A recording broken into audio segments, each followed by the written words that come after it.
Bonjour, vous regardez Embauchez-moi, la chaîne YouTube qui vous aide à décrocher le job de vos rêves, mais aussi à réussir votre prise de poste. Aujourd'hui, nous allons voir comment passer de l'envie de changer de travail à l'action.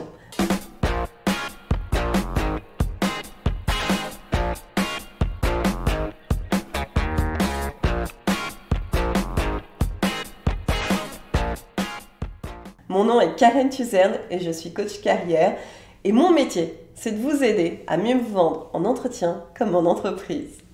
Je partage dans cette vidéo des conseils concrets, mes outils et mes petits secrets issus de ma méthodologie Pitch Your Story.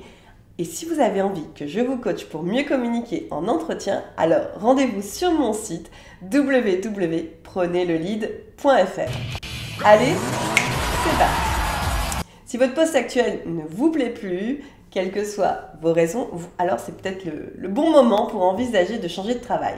D'ailleurs, en ce moment, tous les voyants sont au vert. L'APEC prévoit que 2022 sera une année record pour les recrutements de cadres.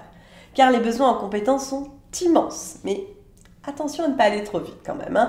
Pour faire évoluer votre carrière dans le bon sens, vous devez préparer minutieusement votre projet professionnel. Tout l'enjeu, c'est de prendre la bonne décision au bon moment afin de mettre toutes les chances de votre côté de décrocher un emploi vraiment motivant. Et comme chaque semaine, je vous propose de gagner une de mes formations. Cette semaine, je mets en jeu ma Jobbox d'une valeur de 147 €. Ma Jobbox, elle va vous permettre d'accélérer votre recherche d'emploi et de décrocher plus d'entretiens. Vous y trouverez bien sûr une formation pour faire votre CV, une lettre de motivation, mais aussi ma méthode pour avoir un profil LinkedIn parfait et pour entamer une démarche réseau. Et en plus, vous aurez tout un tas de modèles de mails pour vous faire gagner du temps, pour remercier, relancer ou contacter des personnes que vous ne connaissez pas. Donc si vous voulez gagner ma Jobbox, rien de plus simple, il suffit de vous abonner à ma chaîne, de liker cette vidéo et de laisser un commentaire. Et j'afficherai le résultat de ce jeu concours dans les commentaires de cette vidéo. Alors, allez-y, tentez votre chance cette semaine. Il y a 3 signes qui montrent que vous avez envie de changer de travail. Le premier, c'est que vous manquez de motivation. Savez-vous que près de 9 salariés sur 10 déclarent s'ennuyer au travail? Les managers ne sont pas épargnés par ce phénomène. Il se peut aussi que vous ayez tout simplement fait le tour de son poste, de votre poste, même si ça on ne le dit jamais en entretien. Dans tous les cas, les missions confiées ne vous intéressent plus parce qu'il n'y a plus de challenge à relever. Deuxièmement, vous ne vous reconnaissez plus dans les valeurs de l'entreprise. C'est vrai que pendant la crise sanitaire, vous avez peut-être revu vos priorités et vous souhaitez désormais mettre du sens dans votre vie professionnelle. Or, vos valeurs ne sont peut-être plus forcément celles de votre entreprise. Troisième raison, votre environnement de travail n'est plus épanouissement. Vous avez une charge de travail qui est trop importante, vous manquez de reconnaissance, il peut y avoir aussi une culture d'entreprise qui peut être toxique, bref, ou encore aucune perspective d'évolution de carrière. Parfois, si votre métier vous plaît toujours autant, il est nécessaire de changer d'employeur. Alors, commencez par définir vos besoins professionnels. Avant de vous lancer dans une transition professionnelle, commencez par cerner vos attentes. Qu'est-ce qui vous manque actuellement? Quels sont vos objectifs? Que voulez-vous éviter dans votre futur job? Il n'y a pas de bonne ou de mauvaise réponse en soi. L'important surtout, c'est d'être sincère concernant vos aspirations. Mon conseil d'évolution professionnelle, c'est surtout ne vous focalisez pas uniquement sur la rémunération. Vouloir obtenir un meilleur salaire, c'est légitime et je vous comprends. Mais avoir d'autres critères en tête vous aidera à faire le bon choix entre plusieurs offres d'emploi. Voici quelques pistes à étudier qui peuvent correspondre aujourd'hui à vos envies plus profondes, comme gagner en autonomie, avoir plus de responsabilités, ou être libre d'appliquer votre style de management. Encore, pourquoi pas d'exercer en télétravail 2 ou 3 jours par semaine, ou encore d'être dans une entreprise qui est plus en accord avec vos valeurs. Gardez aussi en tête la possibilité d'acquérir des nouvelles compétences que peut avoir votre futur job, afin de monter en grade par la suite. Ça aussi, c'est quelque chose qui est extrêmement motivant, sentir qu'on est dans une évolution, une progression. Ensuite, vérifiez la faisabilité de votre projet. Alors d'abord, est-ce qu'il existe un marché pour le poste que vous rêvez? Pour cela, ce que vous pouvez faire, c'est consulter les sites spécialisés pour déterminer la vitalité du marché et utiliser les filtres des moteurs de recherche internes, des job boards, pour affiner votre recherche, comme par exemple en fonction du nombre d'années d'expérience, du type de poste, etc. S'il n'y a pas suffisamment d'offres, posez-vous certaines questions avant de jeter l'éponge. Est-ce que le recrutement pour ce type de poste ne se fait pas uniquement via le réseau?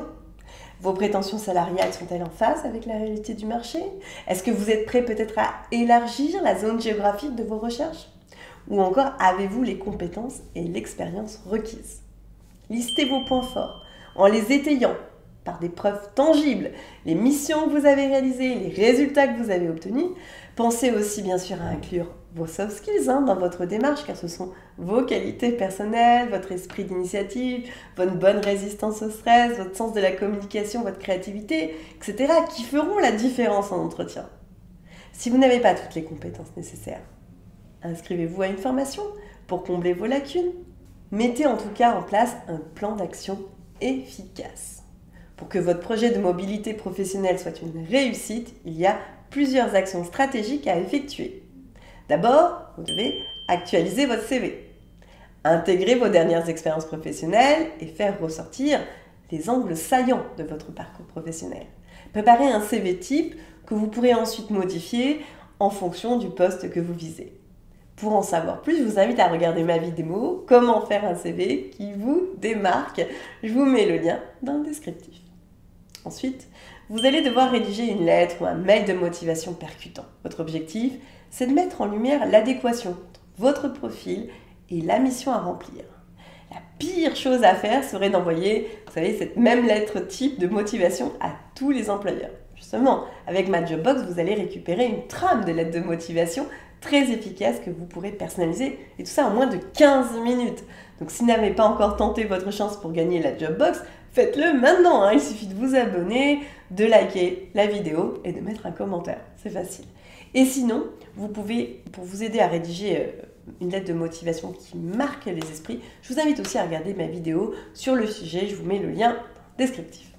Troisième étape, valorisez vos réseaux sociaux professionnels. Créer bien sûr un profil LinkedIn est un minimum maintenant pour mener une recherche efficace. Complétez votre profil, ajoutez des recommandations sans trop en faire, on est d'accord.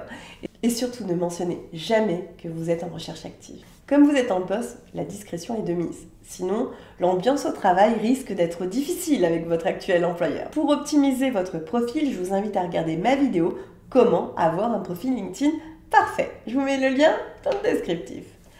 Et voilà, et puis ne négligez pas votre réseau. Parents, amis, connaissances, anciens collègues, contacts sur les réseaux sociaux. Activez votre réseau pour être mis directement en relation avec les bons interlocuteurs. Dans la même logique, quand vous avez trouvé un contact professionnel, regardez si vous avez des connaissances en commun. Elles pourront peut-être jouer les intermédiaires et vous permettre de le citer.